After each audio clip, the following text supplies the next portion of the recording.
देख लिया ना, इसे कहते हैं कानून, ये होता है इंसाफ, और ऐसे बनती हैं कौमें। अरे भाई क्या हुआ?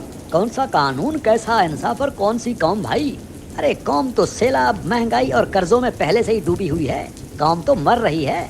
तुम पता नहीं कौन से कानून, इंसाफ और कौम की बात कर रहे हो। अरे मैं शुमाली कोरिया की बात कर रहा हूँ भाई। क्यों, क्या हुआ शुमाली कोरिया वालों को भाई?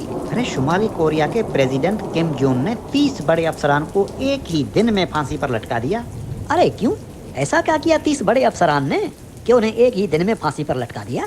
अरे भाई शुमाली कोरिया के कुछ इलाकों में सैलाब आ गया था ना, इसलिए सैलाब से कुछ देहात, छोटे शहर और कुछ फसलों को नुकसान हुआ, जिस पर शुमाली कोरिया के प्रेसिडेंट ने 30 बड़े जिम्मेवार अफसरान, जिनकी ये जिम्मेवारी थी कि बाढ़ और सैलाब से उन इलाकों को बचाया जाए, लेकिन वो ना बचा सके, उस जुर्म में उन 30 बड़े अफसरान को एक ही दिन में फांसी पर लटका दिया। सैलाब और बाढ़ तो मौसमी तब्दीली की वजह से आते हैं ना, और ये अल्लाह का अजाब है। मैं तो कई बार मुल्क के वजीरों के मुंह से सुन चुका हूँ, गले फाड़ फाड़ तकारीर और प्रेस कॉन्फ्रेंस में कह रहे होते हैं। अरे वो तो ये भी कहते हैं ना, ये जो कुछ भी हो रहा है उनमें उन बेचारों का कोई कसूर नहीं। एक तो मौसम की तब्दीली की वजह से हो रहा है, और दूसरा जो कुछ भी हो रहा है सब अल्लाह की तरफ से है।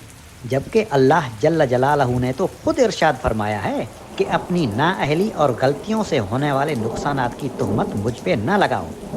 मैं अल्लाह तो रहम करने वाला हूँ, मैं किसी का नुकसान क्यों करूँगा। हाँ ये बात तो ठीक कहते हो भाई।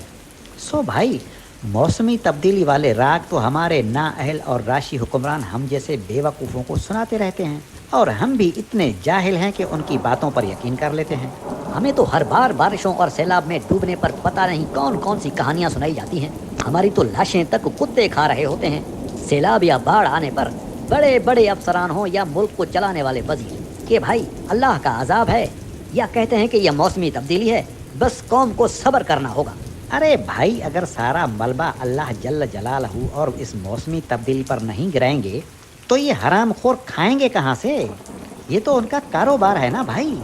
अरे ये खुद हमारे ऊपर अल्लाह का अजाब बने हुए हैं भाई।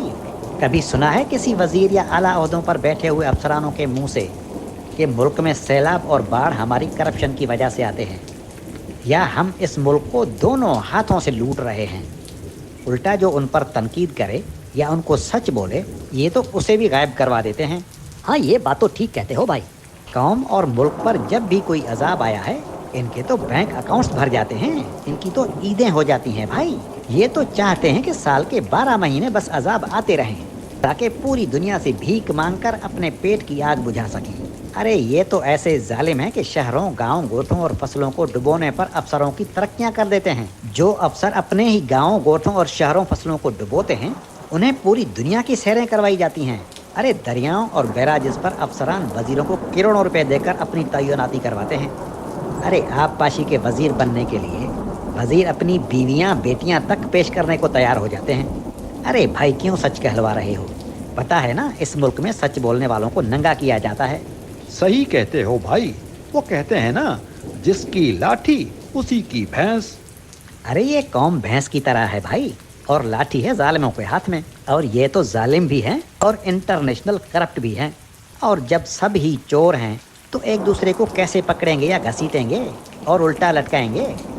और वैसे भी भाई, जब कुत्ती, चोर और चौकीदार आपस में मिले हुए हों तो कैसा कानून और कैसा इंसाफ और कौन सी कौम?